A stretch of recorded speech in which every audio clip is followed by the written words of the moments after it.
السلام عليكم ورحمة الله وبركاته. maanta waxaan wadnaa baji aad iyo aad u sahlan bajidan waxaa laga sameeyaa insha Allah lentils oo jaalaha ama orange-ga ah overnight soaking ayaan sameeyay. inta waxaa kala noo jiro jab oo basal ah iyo toon waa maxaa lahaa 8 xabo camal waaye iyo maxaa lahaa markaan ka baad waxaan ku darsan doonaa insha Allah in yaro cusbo ah dan waa shiideena markaan shiidno waa dubanayna. bajidan aad iyo aad u sahlan tahay ukun lagu daraayo biyo oo la soo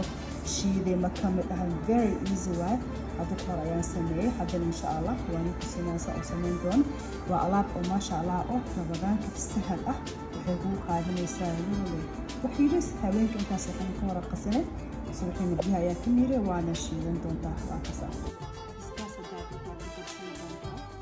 ku darsan kartaa laakiin basbaas aan ku darsanay ilmo ayaa cunaya marka waa ka saaxin taas cusub ayaan ku darsay hadda waa shiidayna mishiinkan ku shiidana waa kana wax easy iska waqaanay